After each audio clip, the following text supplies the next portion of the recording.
Olá, tudo bem? Vamos hoje para mais uma aula do projeto Escola em Casa, hoje nossa aula para o 9º ano. Meu nome é Luan Felipe, sou professor de matemática da rede pública do estado do Acre. Então vamos iniciar nossa aula. Então nosso conteúdo hoje é semelhança de triângulos e teoremas de Tales, certo? Então vamos entender o que são figuras semelhantes, a ideia de semelhança, né? Figuras semelhantes são aquelas que possuem exatamente a mesma forma, porém não necessariamente são congruentes. Observe as imagens de abaixo, né? Podemos considerar que uma figura se transforma nas demais.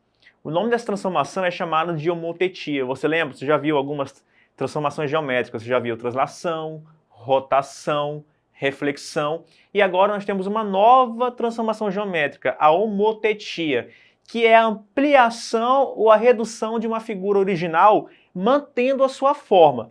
Então repare no primeiro desenho aí, repare que o bonequinho, a imagem dele está se ampliando, ó. Você tinha uma menor ali, agora você tem uma regular e uma maior. Repare que é a mesma figura em termos de formato, mas ela está ampliando de tamanho, tem tamanhos diferentes. Então eu tenho aí figuras semelhantes. Elas possuem o mesmo formato, certo? A mesma forma, mas elas têm tamanhos diferentes. Observe a segunda imagem também. Eu posso imaginar que a figura menor é resultado de uma transformação geométrica da maior. Que transformação geométrica foi essa? A homotetia. Eu peguei a imagem maior e fiz uma redução dela e obtive a imagem menor. Repare que o formato é o mesmo, não muda nada, só o que muda vai ser o tamanho. Ou seja, o tamanho sofreu uma redução, certo? Então, figuras semelhantes são figuras que elas possuem tamanhos diferentes, certo? Mas elas possuem o mesmo formato. É claro que duas figuras semelhantes, duas figuras congruentes, também são semelhantes.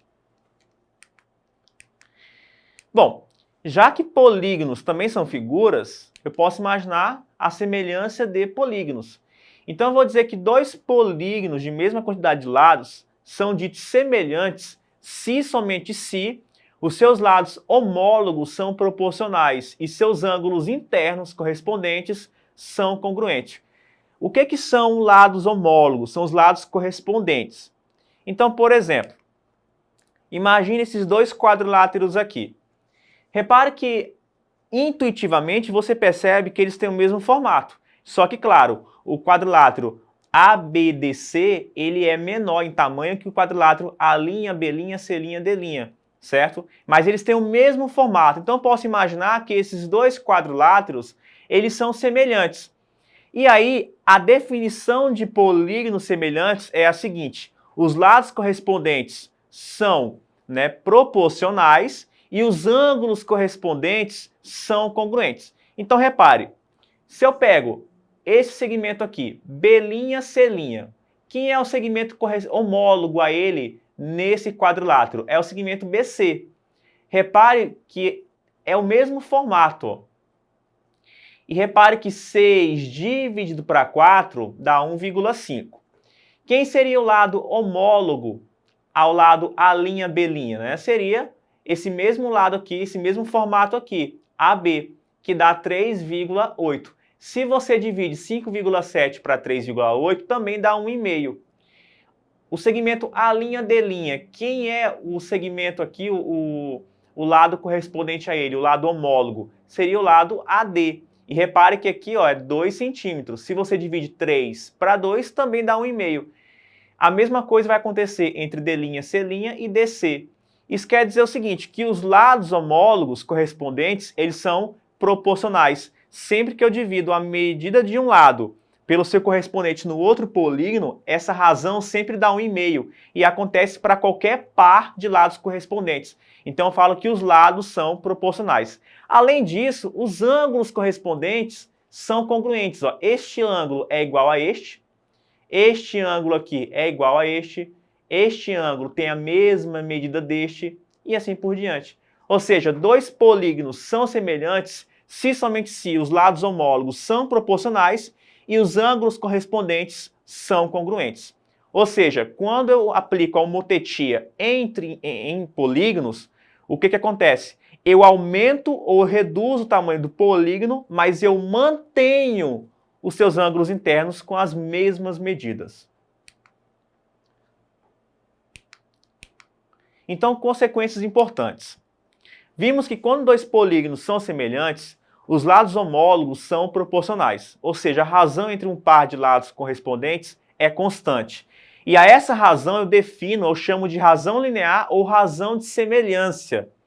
Duas consequências importantes vão ser, sendo K a razão de semelhança entre os polígonos, supostamente semelhantes, claro, e eu vou chamar esse polígono de P1 e P2. Olha o que vai acontecer aqui. A razão entre as medidas dos perímetros de P1 e P2, nessa ordem, vai ser K. Então, se P1 e P2 são semelhantes, ao dividir o perímetro de P1 pelo perímetro de P2, vai dar K também. Se eu divido as áreas de P1 e P2 nessa ordem, ou seja, a área de P1 dividida para a área de P2, vai dar K ao quadrado, ou seja, a razão entre as áreas de dois polígonos semelhantes é o quadrado da razão de semelhança. Essas duas informações são importantes. Da mesma forma, eu vou definir a semelhança entre triângulos. Eu vou dizer que dois triângulos são semelhantes se os ângulos internos correspondentes forem congruentes e os lados homólogos proporcionais. Então, vamos observar o seguinte par de triângulos. O triângulo ABC e o triângulo DEF. Repare que o segmento AB, né, o seu lado homólogo correspondente é o lado DE. 4 para 2 dá 2. 6 para 3 dá 2. 8 para 4 dá 2. Ou seja, os lados homólogos são proporcionais. Além disso, os ângulos internos correspondentes são congruentes. Ó. Esse ângulo aqui e esse ângulo aqui formam um par de ângulos correspondentes. E eles valem a mesma coisa em relação à medida. A mesma coisa acontece com esse ângulo aqui e com este e este. Isso quer dizer que os ângulos correspondentes são congruentes, né, e os lados homólogos são proporcionais. Isso quer dizer que esses dois triângulos são semelhantes. Então observe, né, que os lados homólogos são proporcionais e os ângulos correspondentes semelhantes. Eu posso imaginar que o triângulo menor é uma redução do triângulo maior. Eu diminuí a metade, né, o tamanho do segmento do triângulo ABC. Note também, né, que o triângulo menor pode ser visto como uma miniatura do triângulo maior. A mesma ideia que eu falei para você aqui, mas sempre preservando os ângulos internos. Uma aplicação importante. De acordo com o esquema abaixo, qual seria a altura do prédio? Então, repare, nós temos aqui um prédio e um poste, certo? E aí eu tirei essa fotografia no mesmo instante. Ou seja, os raios solares, eles são... esse raio aqui, ó, está fazendo um ângulo igual, né, a esse ângulo aqui, para poder garantir a semelhança desses dois triângulos. Então, veja, quando eu tenho dois triângulos, para eu garantir a semelhança entre eles, eu tenho uma condição suficiente. Se os ângulos internos forem correspondentemente congruentes, isso já é uma condição suficiente para eu afirmar que os dois triângulos são semelhantes. Isso só acontece nos triângulos, tá, gente? Então, repare nesse problema. Eu quero calcular a altura de um prédio sem medir essa altura diretamente, utilizando como auxílio um poste. Eu poderia também usar como auxílio a altura de uma pessoa, mas aqui o problema trouxe para nós um poste. Então, veja, eu conheço a altura do poste, conheço a projeção da sombra dele, tá? Isso aqui eu vou considerar que esse segmentozinho aqui vai ser a projeção da sombra, o comprimento da sombra. Então, esses dois triângulos, eu posso considerar que eles são semelhantes, porque os ângulos internos correspondentes vão ser iguais. Aqui é um ângulo de 90 graus, aqui é um ângulo de 90 graus, né? Os raios solares estão no mesmo instante, então eu posso afirmar que este ângulo aqui é igual a este ângulo. Logo, esse ângulo aqui, ó, entre o raio solar e o poste vai ser igual o ângulo formado entre os raios solares e o prédio. Então aqui eu posso aplicar a ideia de semelhança de triângulos, certo? O que vai acontecer?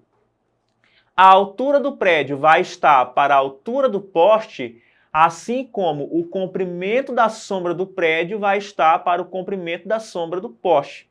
Então isso vai dizer o seguinte, que H está para 5, assim como 5, 15 está para 3. Aí eu monto uma regra de 3, uma igualdade de frações, e aí aplicar o produto dos meios pelos extremos. Então, 3 vezes H vai ser igual a 5 vezes 15. E aí, colocando isso em forma de equação, 3H é igual a 75, né, decorre que H é 75 dividido para 3, que dá 25 metros. Isso quer dizer que a altura do prédio é 25 metros. Repare que nós não medimos diretamente a altura do prédio. Nós usamos aí um artifício geométrico de semelhança de triângulos para determinar essa altura. A história do matemático Tales, né? O que tem a ver o Tales com a nossa aula? Tem tudo a ver, porque foi o Tales que introduziu essa ideia de semelhança de triângulos através do seu teorema.